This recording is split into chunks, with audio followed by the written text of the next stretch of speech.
Magandang umaga po sa inyong lahat, mga kapatiran. Masaya po ba kayo? Dahil ngayon ay Sunday, di po ba? Kaya ito yung araw na pinakamasaya na binigay sa atin ng Diyos, di po ba? Bakit parang kayo ay walang ganang sumagot? Meron bang masaya na? Amen po.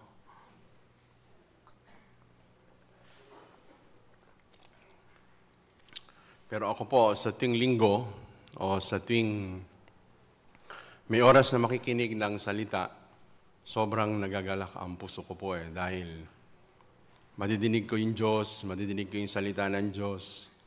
Dahil wala namang ibang totoo dito sa mundo, kundi salita lang ng Diyos. Di po ba? Meron pa po bang ibang totoo maliban sa salita ng Diyos? Wala na. Kaya sana tayo pong lahat, ang maging first priority ng buhay natin ay ang salita ng Diyos. Kung ganon, yung kagalakan natin na nanggagaling sa langit, marireceive nating lahat. Kaya anyway, ngayon pong umaga, punta po tayo sa Biblia, sa Roma chapter 7. Roma chapter 7 from verse 1 to 6. Babasahin ko po para sa inyo. O hindi baga ninyo nalalaman, mga kapatid, sapagkat nagsasalita ako sa mga taong nakakaalam ng kautusan, na ang kautusan ay naghahari sa tao samantalang siya'y nabubuhay. Know ye not, brethren, for I speak to them that know the law, how that the law had dominion over a man as long as he liveth. Sapagkat ang babae na may asawa ay itinali ng kautusan sa asawa, samantalang ito ay nabubuhay. Datapwat kung ang asawa ay mamatay, ay kalagna sa kautusan ng asawa. For the woman which had an husband is bound by the law to her husband so long as he liveth. But if the husband be dead, she is loosed from the law of her husband. Kaya nga kung samantalang nabubuhay ang asawa, siya'y makikisama sa ibang lalaki, siya'y tatawaging mangangalunya. Datapwat kung mamatay ang asawa, ay laya na siya sa kautusan. Ano pat siya'y hindi na mangangalunya, bagaman siya'y makisama sa ibang lalaki. So then if, while her husband liveth, she be married to another man, she shall be called an adulteress. But if her husband be dead, she is free from that law, so that she is no adulteress, though she be married to another man. Gayon din naman, mga kapatid ko, kayo'y nangamatay rin sa kautusan sa pamamagitan ng katawan ni Kristo, upang kayo'y makisama sa iba sa makatidbagay doon sa nabuhay na maguli, upang tayo'y magsipagbunga sa Diyos. Wherefore, my brethren, you also are become dead to the law by the body of Christ, that ye should be married to another, even to him who is raised from the dead, that we should bring forth fruit unto God. Sapagkat nang tayo nangasalaman ang mga pitang salarin na pawang sa pamamagitan ng kautusan, ay nagsigawa sa ating mga sangkap upang magsipagbunga sa kamatayan. For when we were in flesh, the motion of sin which were by the law did work in our members to bring forth fruit unto death. Datapwat ngayon, tayo nangaligtas sa kautusan, yamang tayo nangamatay doon sa nakatatali sa atin, anupat nagsisipaglingkod na tayo sa panibagong espiritu at hindi sa karatihang sulat. But now we are delivered from the law, that being dead wherein we were held, that we should serve in newness of spirit and not in the oldness of the letter. Kaya hanggang verse 6 po.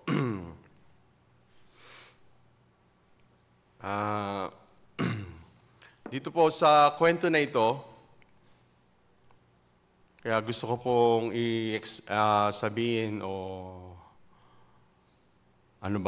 yung malaman natin kung ano o maging malinaw sa puso natin itong sinasabi ng Roma chapter 7. Di ba dito merong kwento ng babae, ng lalaki, asawang babae, asawang lalaki, merong pangangalunya. merong, di ba, merong sinasabi ditong pangangalunya. Kaya para maintindihan po natin, parang gumawa po ako ng 2 slide na PPT para mas madali nating malaman kasi para ma-explain sa inyo ng mabuti. Kaya PPT please. Oh, good news. Ano yung promotion? Sige, tingnan po ninyo ito mabuti Ito pong sasabihin ko ay doon sa verse 4. Kaya pag binasa po natin yung verse 4, makikita po natin doon ng sabi diyan, gayon din naman mga kapatid ko, kayo'y nangamatay rin sa kautusan sa pamamagitan ng katawan ni Kristo upang kayo'y makisama sa iba sa mga katuwid bagay doon sa nabuhay na maguli upang tayo'y magsipagbunga sa Diyos doon sa nabuhay na maguli. Kaya ito po, tingnan natin Ayaw. Ayan, asawang babae. Dito sa verse na ito, kung titingnan po natin, asawang babae, sino yun? Makasalanan. Ibig sabihin, lahat ng tao. Tama po ba? Tama po? Oo. Kung gano'n, di ba, tayo ay makasalanan. Kung gano'n, alam nating lahat, nung tayo ay naging makasalanan, sino ba yung nagpakilala sa atin ng kasalanan? Hindi tayo mismo ang nakaalam ng kasalanan. Ang tanging alam nating mga tao ay, sa isip nating mga tao, pag gumawa ako ng pagsisinungaling, pagnanakaw, o ano pa ba, yung mga mild o hindi mild na kasalanan. Sa isip ng mga tao, dahil doon, sa isip nila, nagiging makasalanan sila. Pero pag tinignan natin ang Biblia, hindi yung kasalanan na ginawa natin sa labas, pumapasok sa loob ng puso natin. Hindi po yan totoo. Dahil sa Biblia, sabi sa Mark chapter 7, mula sa loob, lumalabas ang kasalanan. Pero di ba, yung turo ng mundo ay mula sa labas, pumapasok ang kasalanan. Which is, laban po yan sa katwiran ng Diyos. Hindi po yan totoo. Pero, yan po ang naging kasanayan na ng buong mundo sa kahit na anong sekta, pag pinansin po ninyo. Ibig sabihin, hindi nila nabasa ang Biblia, hindi nila nakita yung sulat mismo ng Diyos para sa atin. Di ba, itong Biblia ay makapal, di ba? Itong Biblia, pag tinignan natin, kanino ba siya naka-address? Yung Diyos sumulat, kanino naka-address? Sa atin, di ba? Kaya ito ay dapat basahin natin kasi naka-address sa atin. Dito sa church, di ba? Maya't maya, may dumadating na parcel. Alam nyo ba? Dito sa church, maya't maya, merong parcel. Kaya, kayo na po yan, kay Kwan. Bayad na po ba yan? Hindi pa po. Wala po dito yan. Pero kung bayad na, sige po, kahit sino pwedeng tumanggap. Kaya, naintindihan po ba ninyo? Kaya, ba't ko ba sinabi yan? Ba't ko ba sinabi? Sa atin, itong Bible ay, sa atin naka-address, di ba? Kaya, halimbawa, asawa ko, Lydia. Hindi ko na mabanggitin yung apelido kasi pangit Constantino na lang. Kasi maganda yung, babanggitin ko, baka magalit. Lydia Maso Constantino. Apelido niya ay Maso, di ba? Kaya pag sa kanya, kung may babayaran, siya ay magbabayad. Kasi naka-address sa kanya. Itong Biblia po ay, kanino ba naka-address? Hindi naman to sa aso. Naka-address po sa atin. Kung naka-address sa atin, ano ay kailangan natin gawin? Kailangan natin basahin kasi naka-address sa atin. Kaya, ano yung isang naka-address? Na ang kasalanan, saan daw nanggagaling? Mula ba sa labas? Papasok sa puso ng tao? O yung kasalanan ba, yung ginawa ba ng tao, dahil sa ginawa ng tao, siya ay nagiging marumi? O yung karumihan nanggagaling sa loob ng puso at lumalabas sa tao?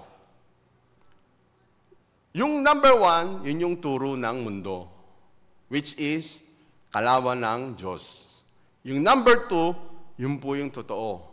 Kasi isinulat ng Diyos, binigay ang Biblia para tayo maliwanagan kung sino talaga tayo sa harapan ng Diyos at hindi sa harapan ng tao. At hindi sa pamamagitan ng ginagawa natin malalaman kung tayo ay marumi o hindi. Kasi yung ginagawa po natin, yun ang tawag po doon ay maganda man o pangit, masama man o mabuti, ang tawag po doon ay alam nyo kung ano? Attitude. Di po ba? Tingnan nyo dito sa mundo. Yung pinakamalayo na napuntahan ng tao ay, ano ba? Buwan, di ba? Tama ba? Tapos ngayon, pwede na tayong tumawag kahit saan. Pwede nating makita yung mga pamilya natin sa kabilang panig ng mundo sa pamamagitan ng Wi-Fi, di ba? Pero hindi ba kayo nagtataka? Walang aparato na naimbento ang mga tao o natuklasan ng mga tao na aparato na makapagsasabi kung gaano karami ang kasalanan ng tao. Di ba, pagka sa mga airport, di ba? Pag tayo may bakal sa katawan, kaya pati nga yung sinturon ng lalaki, di ba, pinatatanggal. Gumaganyan, di ba? Ang pangit, no, ng tunog. Parang eng-eng. Tama ba? Kung gano'n, walang aparato, hindi kayo nagtataka, di ba? Alam niyo kung bakit? Hindi yan maimbento. Kasi, hindi yan iaalaw ng Diyos. Bakit? Kasi, sinabi niya dito sa sulat sa atin na ano? Mula sa loob, mula sa puso ng tao, alam niyo unang lumalabas? Masasamang pag-iisip. Karumihan. Tapos, lahat ng ginagawa ng tao, galing yan sa loob ng puso ng tao. Wala pong galing sa labas. Naintindihan niyo po ba? Dito, sino po ba yung pinaka-cute na bata ngayon dito sa church? Alam niyo kung sino? Si Obed. Di ba? Si Obed. Ngayon, si Obed, nagsisinungaling ba yan? Hindi. Pero pagtungtong ng mga 3 years old, magsisinungaling na yun Tinuturuan ba yun ni Presi tsaka ni Junior? Ni Brother Junior? Hindi. Yung tatay mukhang sinungaling talaga. Pero hindi tinuturuan ng magulang, di ba? Automatic na lumilitaw yung pagsisinungaling, di ba? Ibig sabihin, yung tao, hindi na kailangang turuan magsinungaling. Originally, siya po ay sinungaling. Since when? Since nung siya ay nasa loob ng tiyan ng nanay niya. Inanyuan siya sa kasalanan at ipinaglihi sa kasamaan. Di po ba? Kaya isulat nyo ito kasi may preaching gospel daw. Kaya yung gustong sumali, isulat nyo kasi ito ay mahalaga. Kaya anyway, di ba, asawang babae, sino yun? Tayo yun, di ba? Tama ba? Tama po ba? Kung ganon, paano ba nakilala ang kasalanan? In-explain ko na kanina, yung kasalanan ay actually hindi siya nakikita ng tao. Isa lang nakakakita sa kasalanan. Sino yun? Diyos. Saan natin makikita yon? Saan? Sa Biblia, siyempre. Sa Genesis chapter 6, verse 5, di ba? Tapos, sa Mark chapter 7, verse 21 to 23, inelaborate ng Diyos kung ano yung mismong nilalaman ng puso ng tao. Sa Genesis chapter 6, verse 5, in general, sinabi ng Diyos kung ano yung laman ng puso ng tao. Kaya sabi ko sa inyo, walang aparato na pwedeng makaalam kung ano ang nilalaman ng puso ng tao. Kasi isa lang pwedeng makakita. Yung Diyos lang, di ba? Tama ba? Kung gano'n, pwede ba natin makita ang kasalanan? Hindi. Diyos lang. Kung ganon, para lumitaw ang kasalanan, ano ba ang ginawa ng Diyos? Para palitawin itong kasalanan, ano ba ang ginawa ng Diyos? Meron ba nakakaalam? para palituin tong kasalanan, ano ang ginawa ng Diyos? Ano ang ginawa niya? Ano ang ginawa niya? Sinugo niya. Sinugo niya. Isa lang naman sinugo ng Diyos, Dalawa sinugo ng Diyos. Alam niyo, una, ano? Sinugo ng Diyos ang kautusan niya. Ibinaba ng Diyos ang kautusan niya para makilala ang kasalanan. Tama ba? Kung ano yung tao ay, dahil sa kasalanan nakatira sa kanya, kaya sabi dito, alam niyo kung sino naging asawa ng tao? Ayaw na. Ayaw na. Yuhu! Yon. Asawang lalaki ay kautusan. Di ba? Kaya yung makasalanan at kautusan, sila ay magkasama. Kung ganoon, paano ba ipinaliwanag ni Apostol Pablo itong bagay? Bakit itong asawang babae, asawang lalaki ay makasalanan at kautusan? Kasi tingnan nyo, di ba may binanggit dito, ang asawang babae, kung meron siyang asawang lalaki, nakatali siya, di ba? Nakatali siya. Kung ganoon, pwede daw ba siya mag-asawa ng ibang lalaki? Hindi pwede. Ano tawag sa kanya? Mangangalunya. Di ba? Ibig sabihin, nakikiapid. Tama ba? Pero itong sinasabi ni Apostol Pablo, siyempre, pinakamagandang halimbawa ay tungkol sa babae at lalaki. Pero dito sa kwento sa Romans chapter 7 ay, ipinakikilala o ipinapahayag ni Apostol Pablo ang spiritually pangangalunya. Naintindihan po ba ninyo? So, ibig sabihin, ang babae o tayo na makasalanan, ang asawa natin ay ang kautusan. Di po ba? Kaya, habang ako na makasalanan, kung gano'n, ang kasama ko lagi ay ang kautusan. Tama ba? Naintindihan po ba ninyo? Naintindihan ninyo? Mukhang dito, konti lang dito nakakaintindi. Tama, hindi tama? Kaya, halimbawa ako, makasalanan ako. Di ba dito sa mundo, dito sa Pilipinas, how many % ang Christian? 85%. Di ba? Kung ano, Christian, 85%. Ibig sabihin, Katoliko ay 85%, di ba?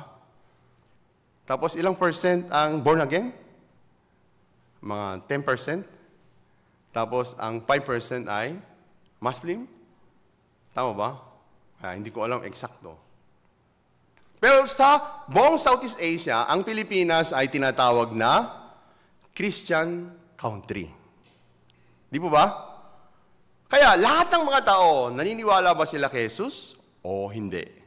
Naniniwala. Kahit sinong tao, halos lahat ng tao din sa Pilipinas ay naniniwala. Pero, kayo po ba naniniwala kay Jesus? Opo. Kayo po ba sumasampalataya kay Jesus tumubos ng kasalanan? Opo. Kayo po ba naniniwala na binayaran ni Jesus ang kasalanan nyo? Opo. Tapos, pag tinanong mo, kung ganon, wala na po ba kayong kasalanan? Meron pa po. Di ba? Kung ganon, sila, sumasampalataya kay Jesus, at the same time, meron silang kasalanan. Tama, hindi tama? Kung ganon, dalawa asawa nila o hindi? Kung makasalanan, ang asawa niya ay kautusan, di ba? Tama ba? Hanggat nabubuhay yung kautusan, nakatali tayo sa kautusan. Dahil tayo ay may kasalanan. Di ba sabi dito, ang asawang babae, hanggat nabubuhay, ang asawang lalaki niya ay nakatali siya sa asawa niya o hindi? Ngayon, habang tayo ay makasalanan, saan tayo nakatali? Sa kautusan. Si Saddam Hussein, di ba? Nung siya ay tinutugis ng gobyerno, saan ba siya nagtago? Sa isang biyak na lupa eh. Pero kahit siya magtago, Pero yung kautusan ng Diyos, kasama niya o hindi? Kasama niya hindi. Tingnan niyo, kahit saan pumunta ang tao, kasama niya ang kautusan ng Diyos o hindi? Tapos ano ang pinapakilala ng kautusan sa tao? Ano ba ang pinakilala ng kautusan sa tao? Kasalanan. Di ba kahit saan pumunta ang tao, kasama niya ang kasalanan, di ba? Tama ba? Kaya sinasabi dito ni Apostol Pablo na asawang babae makasalanan, asawang lalaki, kautusan eh. Ito ay hinalimbawa niya. Nakatali tayo sa kautusan. Tama? Maubos na oras ko. Kaya, sige. Naintindihan niyo po hanggang dito? Kaya maliwanag, di ba? Tayo, kung makasalanan tayo, hindi tayo pwedeng, habang itong kautusan ay nandyan, hindi tayo pwedeng makisama kay Jesus. Pero ang hindi alam ang hindi alam ng mga tao, sino ba nauna? Si Jesus o kautusan? Sino ba nauna? Kautusan ay nauna, saka dumating si Jesus, di ba? Tama ba? Tama, hindi tama? Nung dumating si Jesus, ano nangyari? Ano nangyari? Sige, ito po ay nangyari. Ayaw uli. Yun. Sabi po dyan sa Galatia 3:13, sa sumpa ng kautusan ay tinubos tayo ni Kristo na naging sumpa sa ganang atin. Sapagkat nasusulat, sinusumpa ang bawat binibitay sa punong kahoy. Ano daw po ang ginawa ni Kristo? Sa sumpa ng kautusan, tinubos tayo ni Kristo, di ba? Tama, hindi tama? Pag binasa pa natin yung Galatia chapter 4, makikita natin na si Jesus ay pinanganak sa ilalim ng kautusan para matubos niya ang nasa ilalim ng kautusan. Tapos nung dumating dito si Jesus, alam niyo kung ano ang nangyari sa kautusan? Yon. Sa Roma chapter 10 verse 4, ano sabi? For Christ is the end of the law, for righteousness to everyone that believeth. Ano daw nangyari? Itong law, tapos na, hindi pa. Kayo, pag nanonood kayo ng movie, pag nakalagay, the end, hindi, meron pa yan. Hindi, meron pa yan. Kung ano, hanggang sa mamatay kayo, wala nang lilitaw na kasunod yun. Kasi nakalagay, the end. Di ba? Tama po ba? Yung mga mahilig dito sa akin, hindi, meron pa, Pastor, meron pang season 1, season 2. Diba? Season 1, 16 episode. Season 2. Pero kahit ganon, sa season 2, episode 16, ano nakalagay? The end, di ba? Tama ba? Kung ganon, tapos na, hindi pa tapos. Ngayon, si Jesus siya ang end of the law. Bakit? Kasi si Jesus po, siya ang tumupad ng kautusan ng Diyos. Ano yung pinaka-importante sa kautusan ng Diyos? Ang kabayaran ng kasalanan ay kamatayan. Tama ba? Maliban sa pagkabuhos ng dugo, ay walang kapatawaran. Di po ba? Kung ano nangyari, itong kautusan ngayon ay natupad na, hindi pa. Natupad na, di ba? Kaya, ito po ay sumunod na nangyari. Ayan. Asawang lalaki, dahil ang kasalanan ay tinubos na ni Jesus. Kung gano'n, ito bang kautusan ay, meron pa ba siyang gagawin dito sa mundo? Wala na. Kasi natupad na siya, di ba? Tama ba? Bakit ba siya sinugo ng Diyos dito sa mundo? Para ipakilala ang kasalanan. Tapos ang kasalanan ay nakilala dahil sa kautusan. Nung nakilala na ang kasalanan, sinugo ng Diyos si Jesus para tubusin ang kasalanan. Kung gano'n, yung kasalanan ay maliwanag na natubos na, hindi pa. Natubos na. Kaya sigurado na wala na tayong kasalanan o meron pa? Ngayon, ako, malaya na ako sa kasalanan o hindi pa? Kung wala na akong kasalanan, meron pa bang kautusan na sumusumpa sa akin? Wala na. Meron pa bang kautusan na nagsasabi sa akin, ako ay makasalanan? Wala na. Perfect. 100%. Tama, hindi tama? Tama po ba? Kung gano'n, ligtas na ba kayo? Hallelujah. Kayo ay naligtas. Kaya ngayon, ano ay nangyari? Kaya itong kautusan ay dahil natupad na, kung ganon, Dahil wala nang kasalanan dito sa mundo, wala na rin ang kautusan. Kaya, yun, isa pa. Asawang babae. Sabi dito, Romans 6:14, sapagkat ang kasalanan ay hindi makapaghahari sa inyo, sapagkat wala kayo sa ilalim ng kautusan, kundi sa ilalim ng biyaya. Sobrang liwanag. Kasalanan ba ay makapaghahari sa atin? Hindi na. Ibig sabihin tayo ay hindi na under by law. Ibig sabihin, wala na yung law. Kung gano'n ako, malaya na ako o hindi pa? Di ba? Kanina sabi sa Romans chapter 7 verse 4, tayo ay nangamatay na sa law. Di ba? Tapos ang sabi ay, wala nang ibang ano, no? Sige, nakalagay doon sa, pwede ba natin pakita? Romans 7:4. Tapos balikan na lang natin ito.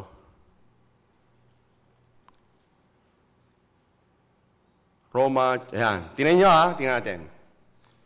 Gayon din naman mga kapatid ko, kayo'y nangamatay rin sa kautusan sa pamamagitan ng katawan ni Kristo.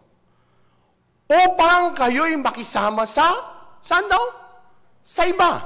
Kung ano, I can't really na makisama sa iba o hindi. Spiritually ha, spiritually. Saan daw? Sa makatuwid bagay doon sa nabuhay na maguli. Sino yung nabuhay na maguli? Si Jesus, di ba? Tama ba? Nung tayo ay pinalaya sa kasalanan, kung ano ako ngayon ay malaya na sa kautusan o hindi pa? Nakatali pa ba ako sa kautusan o hindi pa? O hindi na? Hindi na, di ba? Kung ano ako ay freely na, di ba? Tapos ang sabi diyan, upang kayo'y makisama sa iba. Sabi sa English ay, that you should be married to another. Spiritually ito, ha? Baka pwede pala, ha? Kaya, sabi dito, that you should be married to another, even to him who is raised from the dead. Sino ba yon? Si Jesus. Kaya, itong Romans chapter 7 ay sobrang liwanag niya, di ba? Na tayo ay, kung sinasabi ng tao na, ako po makasalanan, tapos kayo po ba sumampalataya? Po, buong puso, ako po ay nanampalataya. 101%. Ako po ay sumasampalataya. Tinubos po ba kayo? Opo! Pero may kasalanan pa kayo? Meron po. Kung ganon, sumasampalataya siya kay Jesus. At the same time, nabubuhay pa rin ang kautusan sa kanya. Kung ganon, dalawa ang kasama niya o hindi? Dalawa. Ano tawag sa kanya? Mangangalunya. Spiritually, mangangalunya. Di po ba? Pero dito sa sinasabi sa Romans chapter 7, tayong mga sumampalataya kay Jesus ay, mangangalunya ba tayo o legit tayong asawa ni Jesus? Tama, di ba? Kaya, sige po, tingnan natin ha. Balik natin yung please, yung PowerPoint. Kaya, ayan. Sabi dito, sapagkat ang kasalanan ay hindi makapaghahari sa inyo, sapagkat wala kayo sa ilalim ng kautusan, kundi sa ilalim ng biyaya. Pwede niyong patayin na lang ito yung spotlight para makita yung yung maliwanag sa likod. May spotlight, wala. Parehas ang mukha ko eh.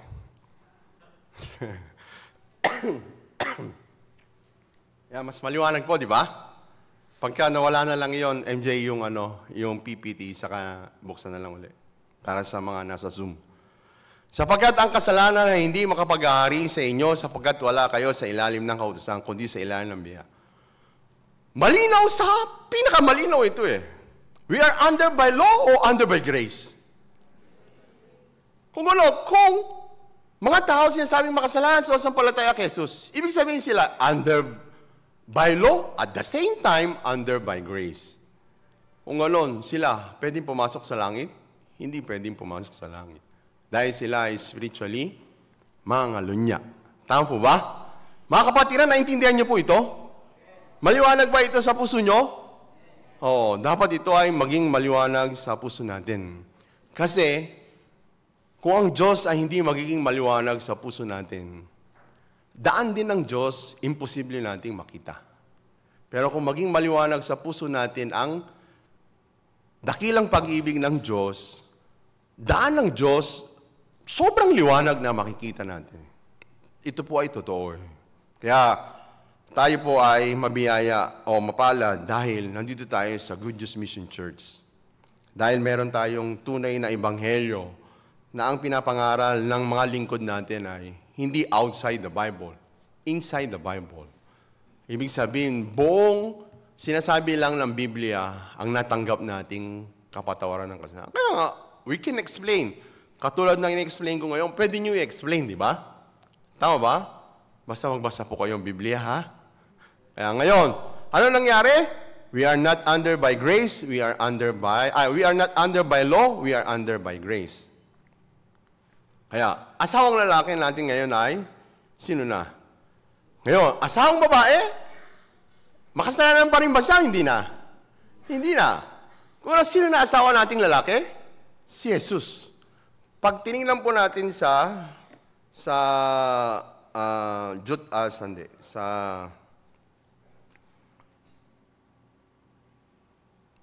Revelation, tingnan po natin 21. Kaya ito naintindihan niyo po, no? Kaya pwede natin buksan yung ilaw, tapos tanggalin natin ito, Revelation chapter 21 verse 9. Tingnan po natin.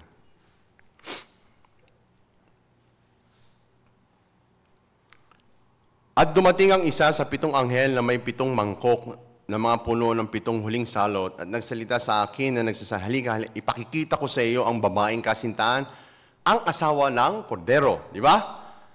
And there came unto me one of the 7 angels which had 7 vials full of the 7 last plug and talked with me, saying, Come hither, I will show you thee, the bride, the lamb's wife.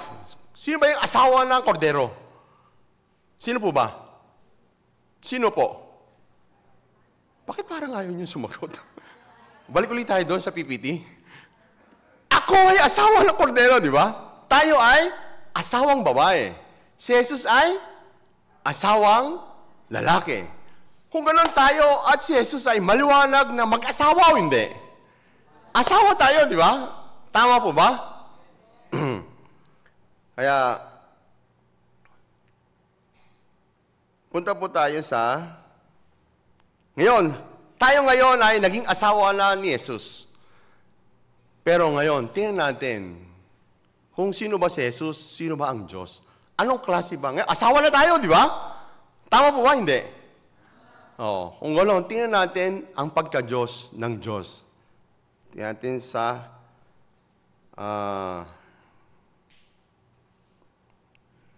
Exodus chapter 34 verse 14.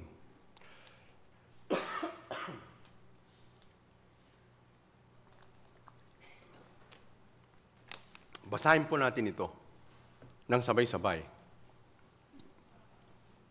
Ready? Go. Sapagkat hindi ka sasamba sa ibang Diyos, sapagkat ang Panginoon na ang pangalan ay mapanibughuin ngang Diyos. For thou shalt worship no other God, for the Lord whose name is jealous is a jealous God. Ngayon, ang asawa natin ay seloso o hindi? Mapanibughuin o hindi? Spiritual ito Mapanibughuin, tama po ba? Kung ganon, yung Diyos at tayo ay iisa, di ba? Tama po ba? Kaya tayo ay partaker, di ba? Tayo ang Diyos ay iisa. Kung ano, punta tayo sa Colossians chapter 3 verse 5. Colossians chapter 3 verse 5. Sabi po dito, patayin nga ninyo ang inyong mga sangkap. Basahin natin sabay-sabay mga kapatid, para hindi kayo antukin. Yung mga high blood dyan, magbasa kayo para Basahin po natin. Ready? Go! Patayin nga ninyo ang inyong mga sangkap ng katawang na nga sa ibabaw ng lupa. Pakikiapid, karumihan, masamang pita, masamang nasa, at kasakiman, na iyay pagsamba sa mga Diyos-Diyosan. Mortify therefore your members which are upon the earth, fornication, uncleanliness, inordinate affection, evil, and covetousness, which is idolatry. Di ba?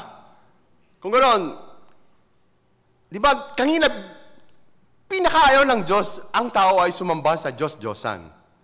Ito po ay nung panahon ng Exodus, di ba? Yung sa mga image. Pero sa panahon natin ngayon sa New Testament, ano po ba yung sinasabi ng Diyos na, pakibalik, ano po ba yung sinasabi dito ng Diyos na, saan ba tayo sumasamba? Saan po? Sa una, katawang nasa ibabaw ng lupa. Sino ba yon? Sino po ba yon? Ako yun di ba? Katawang nasa ibabaw ng lupa, pakikiapid, karumihan, masamang pita, masamang nasa, at kasakiman, na iyay pagsamba sa mga Diyos-Diyosan. Sa madalit salita, pag ito po ay, pag ginawa nating isa, sa madalit salita ay, ako, di ba? Tama po ba? Pagsamba sa Diyos-Diyosan, meaning to say ay, believing myself. Kasi, pag binasa natin sa Genesis, nung dinadaya ng ahas si Eva, ano sabi niya? Kayo'y magiging parang Diyos. Di ba? Nabasa niyo, di ba? Hindi na natin pupuntahan dahil alam niyo na yun, di ba?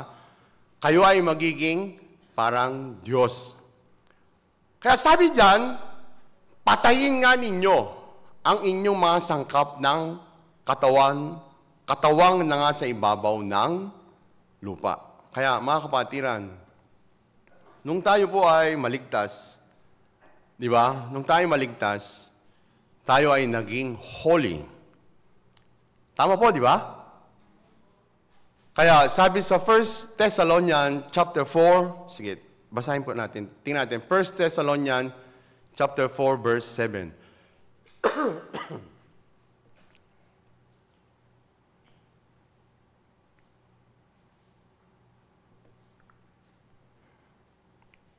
Ano po sabi niyan? Sapagkat tayo'y tinawag ng Diyos, hindi sa ikarurumi, kundi sa pagpapakabanal. For God had not called us uncleanliness, but unto holiness. Naintindihan niyo po ba itong verse na ito? Tinawag tayo ng Diyos para saan? Para sa pagpapakabanal. Tinawag ba tayo ng Diyos para sa pagpapakarumi? Hindi, di ba? Tama po ba? Kung ganoon, dito sa verse na ito, may dalawang bagay sinabi ang Diyos. Marumi at banal. Di po ba? Tama po? Kung ganoon, sino ba ang marumi? Dito sa verse na ito. Sino ang holy?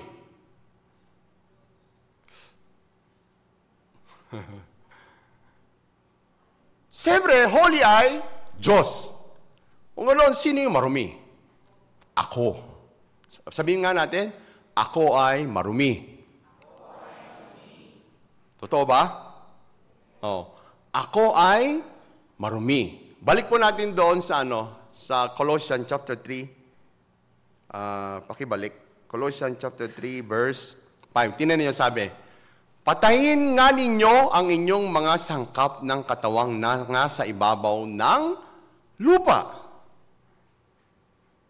Bakit sinasabi ng Diyos, patayin mo? Kung ano, itong katawang lupa na ito ay, sino ba to? Ito yung marumi. Kung ganoon, tinawag ba tayo ng Diyos para sa ikarurumi o para sa pagpapakabanal? Ano, kung maliwanag nating maintindihan ang puso ng Diyos, hindi ako pwedeng sumunod sa katawang lupa na ito. Hindi ko kailanman dapat pakinggan ang katawang lupa na ito eh. Kahit mukhang maganda siya, kahit mukhang maganda para sa pamilya, kahit mukhang maganda para sa ikabubuti namin, para sa ikaayos ng relasyon namin mag-asawa. Kahit sa tingin natin ganon, pero kung ito ay nanggagaling sa katawang lupa, ito ay paglakad natin sa maruming buhay. Naintindihan po ba ninyo? Kung ganon tayo, itong marumi na ito ay ako mismo di ba? Ako mismo. Kaya itong maruming ako ay, sabi ng mga scientifico, alam nyo sa tao kung how many thoughts ay lumilitaw sa loob ng isang araw? Mind education muna tayo 50,000 thoughts. 85% negative. Tama ba, ma'am? 85% ay negative. 15% ay positive. Ngayon, tingnan ninyo. Habang kayo dyan nakaupo. Di ba? Ang daming kaisipan lumilitaw. Totoo, hindi. Merong saglit-saglit lang. Merong nag-i-stay ng ilang segundo. Tapos, kung mahina ang puso, nag-i-stay ng isang oras, isang araw, isang linggo, isang taon, 10 taon na, 2 dekada na nandiyan pa rin yung kaisipan, di ba? Kung gano'n, may natatawang mga sister dito. Kung gano'n, di ba? Ang sinasabi ng Diyos, napangangalon niya pala sa atin ay, alam niyo kung ano? Di ba yung Diyos ay mapanibuguing Diyos? Kung gano'n, saan ba siya naninibugo? Alam niyo kung saan? Sa akin Dahil ako ay taong marumi, ako ay taong laman, di ba? Tama po ba? Kaya pag ako ay sumunod sa akin, lumalakad ako sa maruming buhay, tapos ako ay nangangalunya. Alam nyo, minsan, merong isang pastor nagpatotoo sa akin. Lumapit daw siya kay Pastor Park. Sabi niya, Pastor, hindi ko na po kayang magmisyon. Kasi ganito, ganun po. Kaya, alam niyo kung ano reply ni Pastor Park sa kanya? Hoy, ikaw, bakit ka nakikipag-usap sa ibang lalaki? Kaya ito, Pastor, nagulat. Hindi naman po ako bakla. Bakit ako nakikipag-usap sa ibang lalaki? Hindi niya daw maintindihan Talagang hindi niya maintindihan. Ang tingin ba ni Pastor sa akin, kaya ako sinugo, sa isip niya, ako ay bakla? Agad ito yung naisip niya, di ba? Pero, nung in-explain sa kanya ni Pastor Oksu Park, sabi sa kanya, ikaw, sino ba ang asawa mo? Sino ba ang asawa natin? Si Jesus po. Kung gano'n, sino ang asawang lalaki natin? Si Jesus po. Kung gano'n yung kinakausap po ay sino yan? Hindi na po ako pwedeng mag-ano. Kung gano'n, bakit ka nangangalon niya? Naintindihan niyo po ito? Kung gano'n, tayo din po. Araw-araw, gusto ng Diablo, mangalon niya tayo Araw-araw. In every moment of our life, ang Diablo ay, lagi niyang gusto tayong mangalon niya. Para ano? To despise God. To provoke God. Sino ba ang nagdi-despise sa Diyos? Huwag na kayong tumingin sa katabi nyo. Tumingin kayo sa cellphone nyo, tapos mag-selfie kayo. Makikita nyo kung sino yung, total mail kayo mag-selfie, di ba? Makikita nyo kung sino yung nagdi-despise sa Diyos. Kaya, di ba yung kanina sa 1 Thessalonians chapter 4, verse 7, hindi tayo tinawag para sa ikarurumi. Tinawag tayo sa pagpapakabanal. Ngayon, sa loob natin, evil continually, sa puso natin, di ba? Sa labas natin, ito ay mismo sinumpa ng Diyos. Diyos ay hindi nalulugod dito. Sa labas at sa loob, walang anumang bagay o kahit konti na pwedeng kalugdan sa atin ng Diyos. But, ito importante, but, tayo ay ano? Tayo ay ano? Sige, punta tayo sa Galatia chapter 4, please. Galatia chapter 4, verse Tingnan ko sandali Galatians chapter 4, verse 6, 7.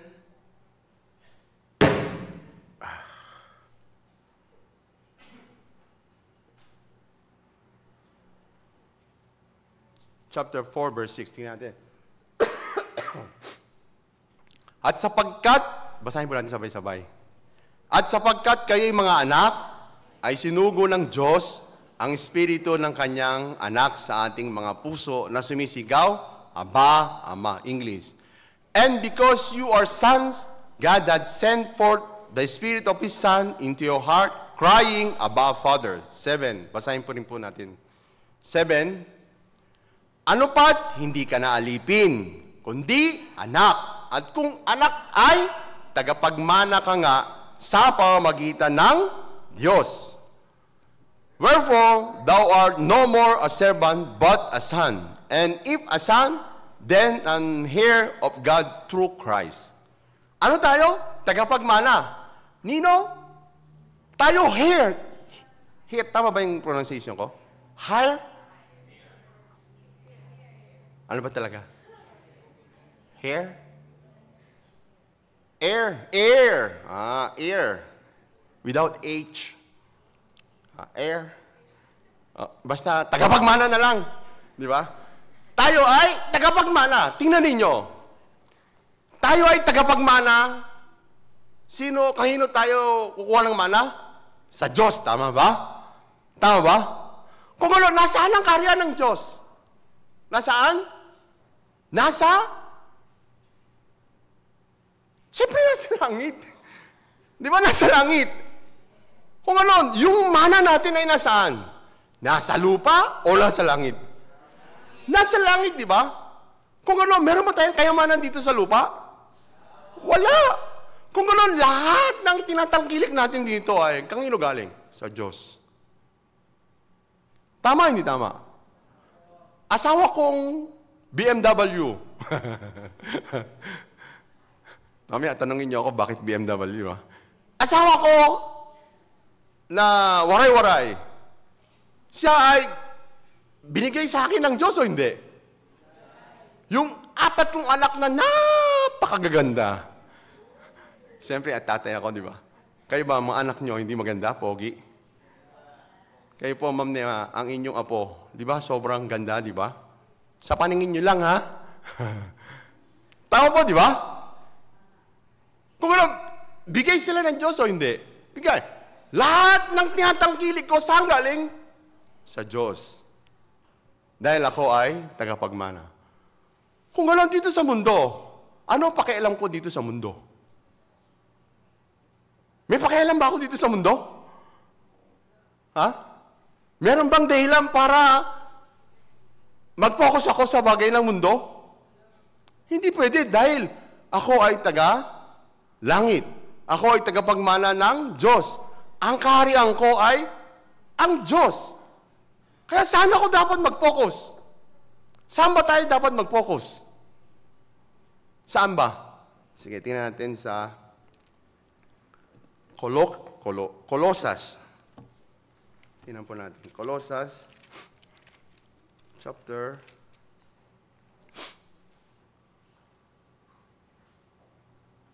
3, verse 2.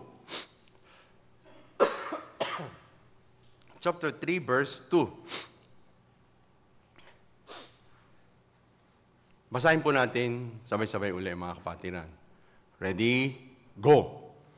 Ilagak ninyo ang inyong pag-iisip sa mga bagay na nangasa itaas, huwag sa mga bagay na nangasa ibabaw ng lupa. Set your affection on things above, not on things on earth. Ito ay kautusan ng pananampalataya, di ba? Saan natin dapat ilagak itong pag-iisip ko? Sa bagay na nangasa itaas. Ibig sabihin, saan ako dapat mag-focus? Dapat ba ako mag-focus sa Lincoln Schools ano ba tawag doon? Co-student? Ano ba tawag doon? Classmate! Co-student, kung ano-ano pinagsasabi ko.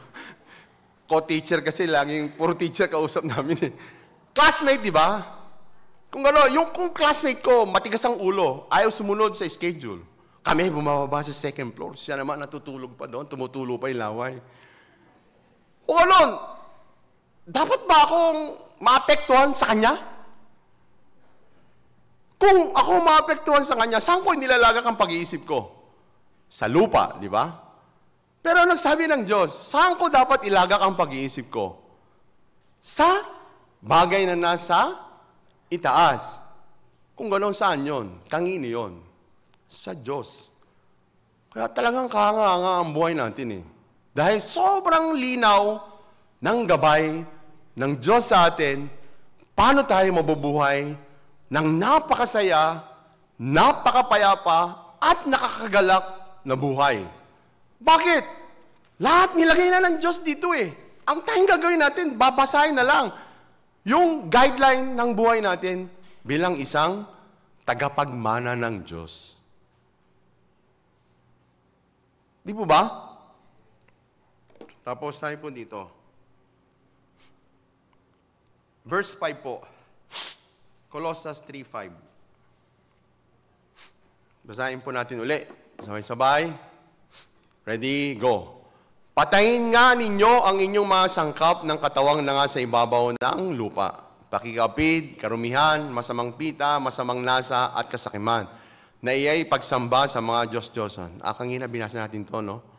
Mortify therefore your members which are upon the earth, fornication, uncleanness, inordinate affection, evil concupiscence, and covetousness, which is idolatry.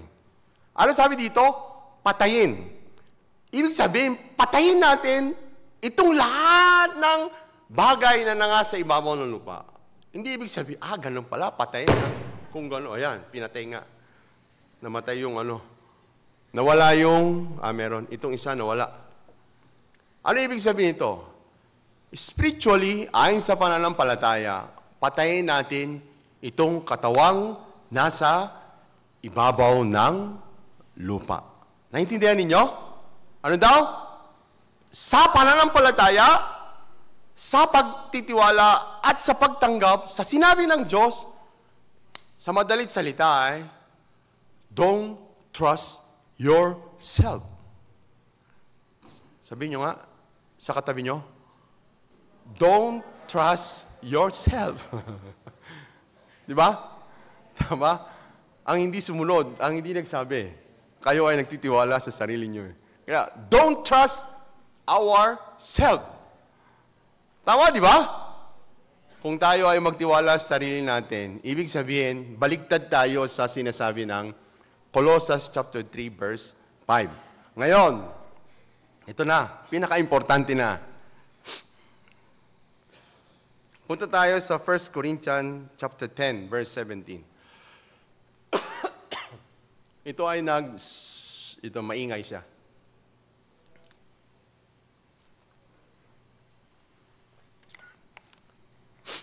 Babasahin ko po 1 Corinthians chapter 10, verse 17. Bagaman tayo'y marami, ay isa lamang tinapay.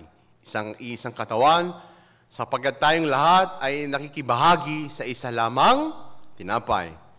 For we, being many, are one bread, and one body, for we are all partakers of that one bread.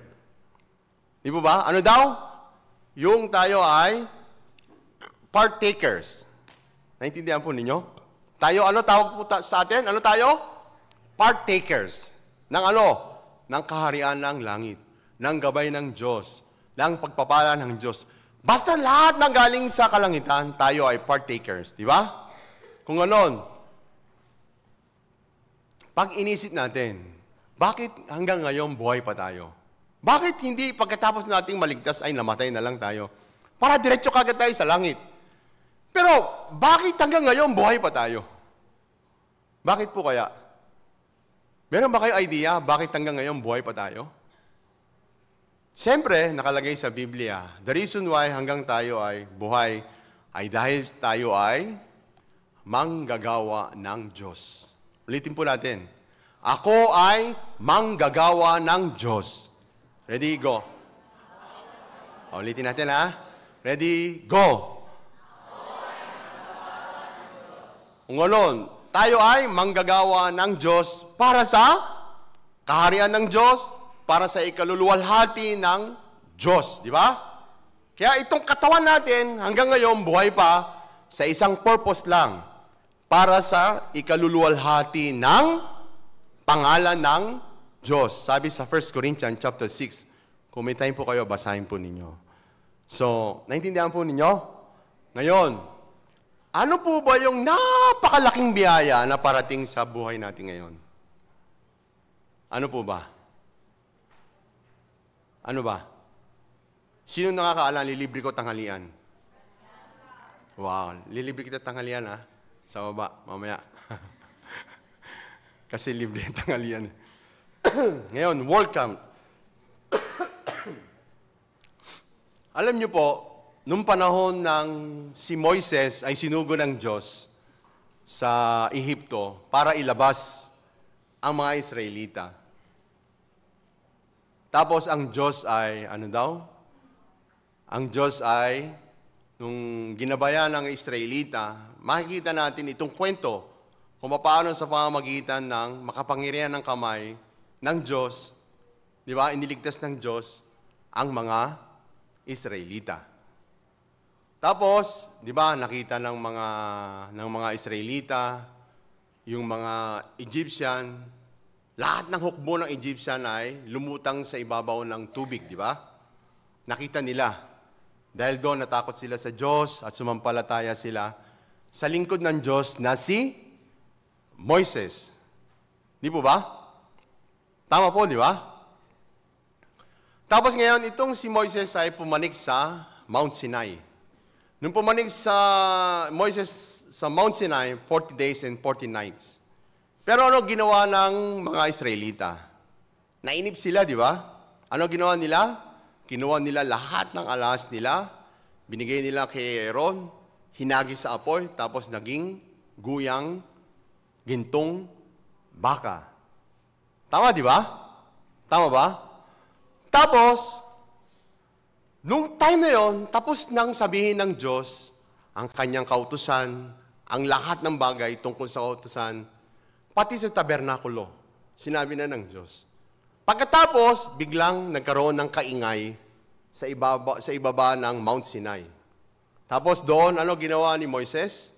Binalibag niya itong 2 tapyas ng bato na nandoon nakasulat ang kautusan ng Diyos. Tapos, itong guyang bakang ginto ay dinurog niya, di ba? Tama ba? Tapos ano ang sumunod? Sabi ni Moises, sino man sa inyo ang nasa panig ng Diyos, pumunta sa akin. Sino yung nagpunta sa kanya? Mga Levita, di ba? Tapos sabi ni Moises, kayong mga Levita, kunin niyo yung inyong tabak o sundang. Tapos isuksok niyo sa inyong bewang. Tapos kayo ay pumunta sa mga pintuang daan. Tapos lahat ng makita niyong kapatid niyong lalaki, patayin niyo. Kaya at that time, alam niyo kung ilan ang namatay? Ang namatay ay 3,000 at that time. Alam niyo kung ano ang dahilan? Kaya sige, punta tayo sa Exodus chapter 32.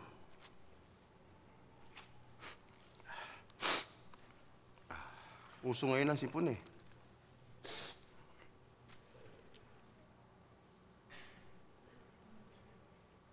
Kaya, after ng, sabi sa verse 28, 32-28,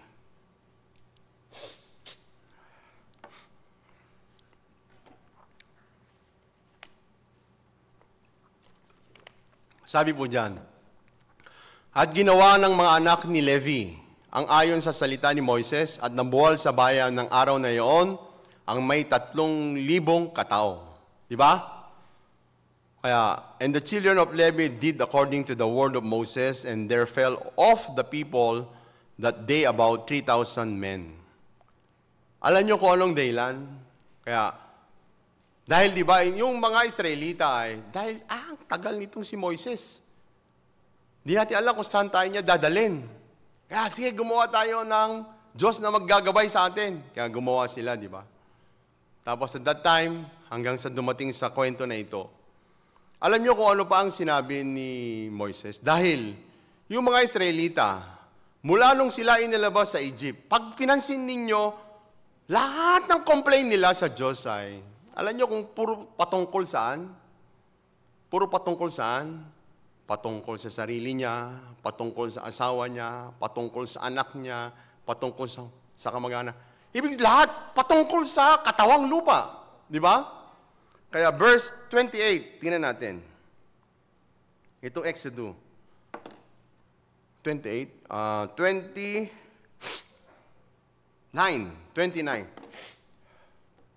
At sinabi ni Moises, italaga ninyo ang inyong sarili ngayon sa Panginoon. Oo, bawat lalaki laban sa kanyang anak na lalaki at laban sa kanyang kapatid na lalaki, upang kanyang ipagkaloob sa inyo ang pagpapala sa araw na ito. For Moses had said, concentrate yourself today to the Lord, even every man upon his son and upon his brother, that he may bestow upon you a blessing this day.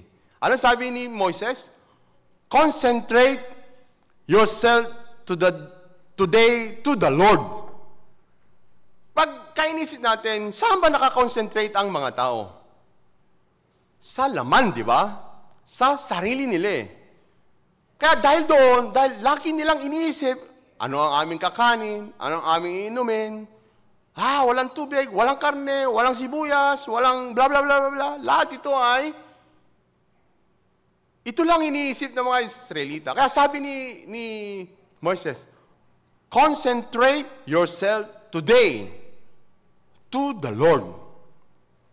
Sa madalit salita, sabi niya, sa bawat lalaki laban sa kanyang anak na lalaki at laban sa kanyang kapatid na lalaki upang kanyang ipagkaloob sa inyo ang pagpapala sa araw na ito. Di ba? Ito ay sikreto ng buhay natin eh.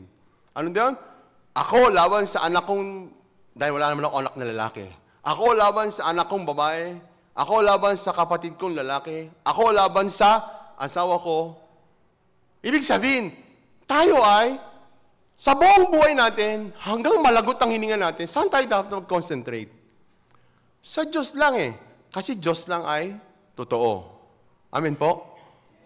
Ngayon, tingnan po natin. Nung bumaba si Moises, kaya pumalik siya uli, di ba? Nagpaukit uli yung Diyos ng 2 tapyas na bato. Tapos sinabi ng Diyos, lahat ng tungkol sa tabernakulo, lahat ng gamit sa tabernakulo. Ngayon, nung bumaba na si Moises, kailangan gawin na yung tabernakulo eh. Di ba yung tabernakulo, alam ba ninyo, nung panahon ng Exodus, doon, di ba yung ulap, di ba? Pag bumaba sa tabernakulo, doon nakikipag-usap ang Diyos kay Moises, di ba? Tapos, si Moises, sinasabi niya kung ano ang puso ng Diyos. Nung time na yon, di ba? Kung gano'n, gaano kahalaga ngayon sa mga Israelita itong tabernakulo? Sobrang mahalaga. Dati camp pa lang eh, camp. Ngayon, yung Diyos, kaya sa puso ng mga Israelita, sa pamamagitan lang ng tabernacle na ito, doon pwede nating malaman. Lahat ng puso ng Diyos, kung ano ang gabay ng Diyos, kung ano ang pagpapala na galing sa Diyos, kung anong biyaya ibibigay sa atin ng Diyos, kung anong kapayapaan ang pwede nating makuha sa pamamagitan ng Diyos. Di po ba? Kaya ngayon, sabi ng Diyos kay Moises, tingnan natin sa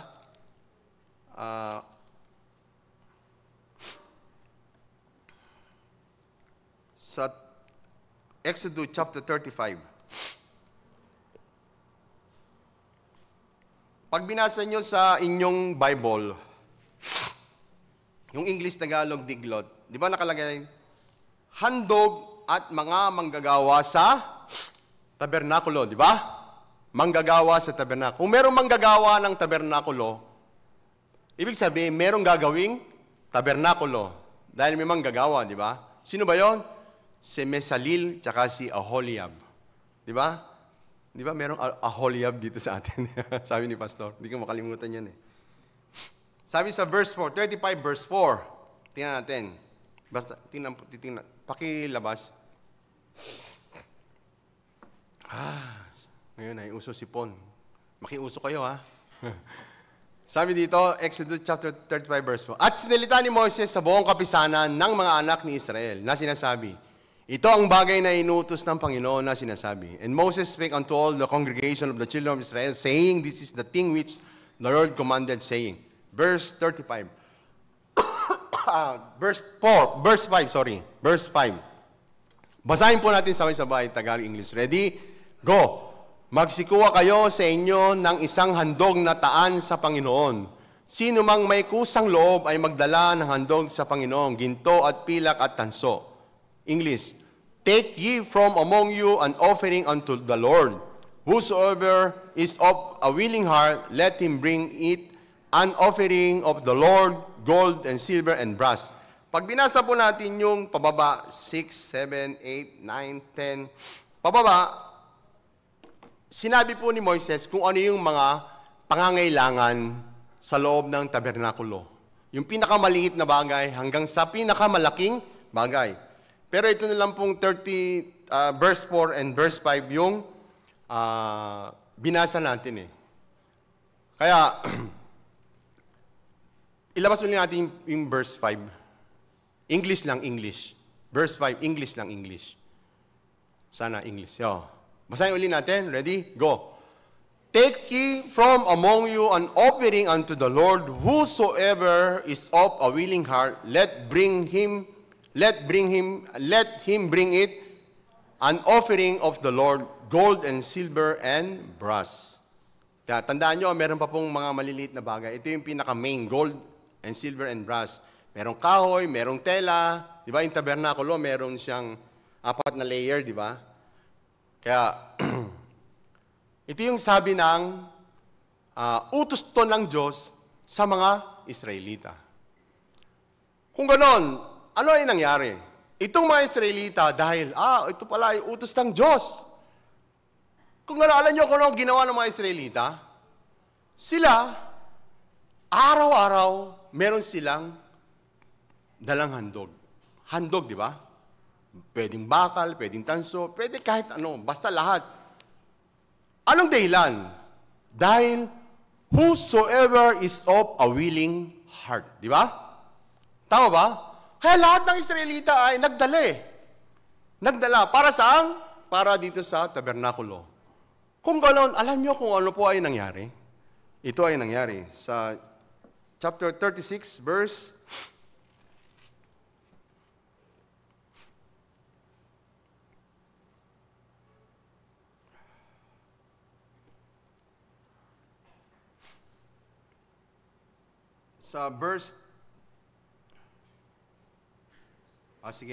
1.